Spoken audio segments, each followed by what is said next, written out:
Hello, we are back with another case report from Dr. Milton Erickson's work. This is from the book Hope and Resiliency. And this is probably someone else has named these techniques of his because he just seems to go with what he is um, understanding in the moment, what's coming to him to deal with people's the reasons that they've come to see him, or the reasons that they're in the hospital, etc. But this one is under a subheading called cognitive progression, and it's called Maw, M-A-W, Maw. It's about a 70-year-old lady, something, yeah, who wanted to learn to write. Early in his career, Erickson was asked to see a 70-year-old woman who went by the name Maw. She was born in 1860 to parents who did not believe in education for women. At age 14, she married a 16-year-old boy whose formal education was limited to signing checks and figuring. During the next 6 years, she was kept busy with farm work and pregnancies. As Maw explained, I learned to figure in my head, but she found it impossible to write any numbers or to sign her name. Maw resented her lack of education and wanted to learn to read. When she was 20, Maw had the idea of furnishing room and board for the local school teacher. She offered reduced rates in exchange for instruction in reading and writing. Over the next 50 years, many teachers came and left.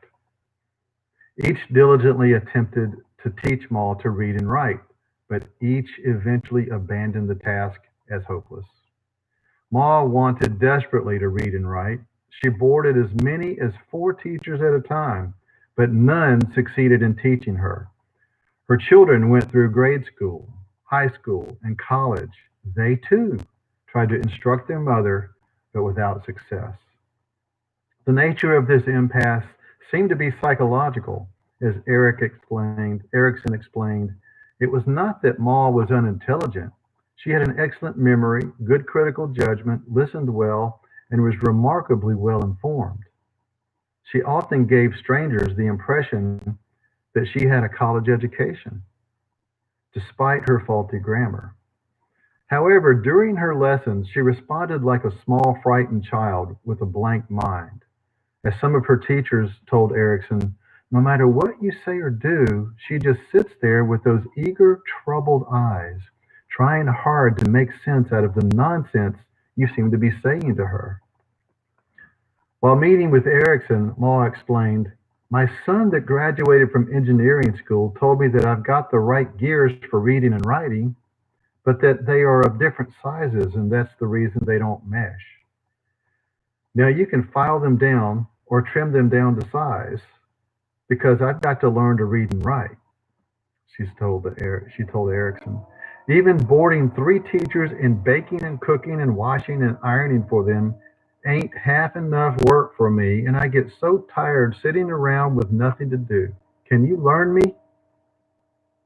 Erickson accepted her as a patient and promised that she would be reading and writing within 3 weeks, but without being taught anything that she did not already know and had known for a long time. She was puzzled by the statement, but eager to cooperate. Erickson continued to emphasize the point that he would not teach her anything she did not already know and had known for a long time. Then she was given paper and pencil and told, do not write. Just pick up the pencil any old way, hold it in your hand any old way. You and I know that you can do that. Any baby can pick up a pencil in any old way. After she had responded, Erickson told her, now make a mark on the paper. Any old scribbling mark like a baby that can't write makes. Just any old crooked mark. That's something you don't even have to learn. Okay?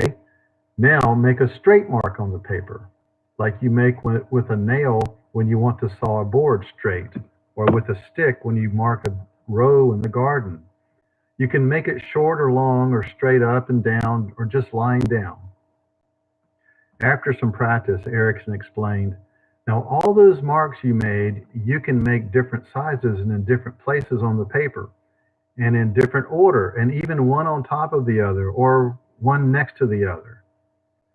Erickson then sent her home to practice making more marks, stating, you don't have to believe that it's writing. The next day, she was then shown a neat copy of the marks she had made the previous day and was asked to select those that would be used to make a small scale rough plan of the side of a 40-foot barn and to mark out such a plan.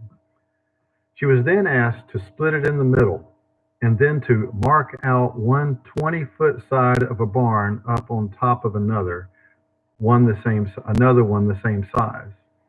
Bewildered, she did so.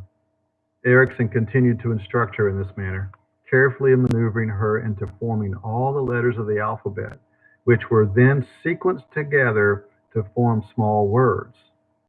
Maw was both excited and pleased when Erickson suddenly compared her marks to a child's textbook.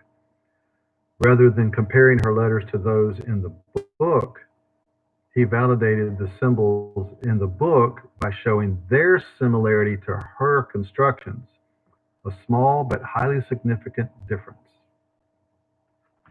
In the following days, she learned letter building and word building and naming. No mention was made of writing or reading. Erickson would say, take some of these straight or crooked lines and build me another letter. Now build me a few letters alongside of each other and name the word. Maw was told that a dictionary is not a book to read, it's a book to look up words in, just like a picture book isn't for reading, it's just to look at the pictures. With the dictionary, she was able to discover that she could use vertical, horizontal, oblique, or curved lines to build any word in it. Erickson then had her build some words taken from the dictionary. She thought the words had been chosen at random and was astonished when Erickson asked her to name them.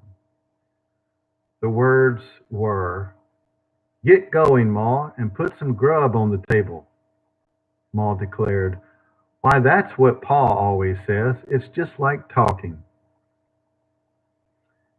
After 3 weeks of lessons, Maw was spending every spare minute with her dictionary and a Reader's Digest. She became a prolific reader and a frequent letter writer to her children and grandchildren. Maw lived 10 more years before dying of a cerebral hemorrhage. That's from Erickson, 1959 and 2001. One of the comments by Dan Short, the acquisition of new cognitive constructs requires a preparation of the mind's receptive abilities by starting with familiar background knowledge. You can gather other insights from how he interacted with Maw. Thank you for listening, and we'll do it again.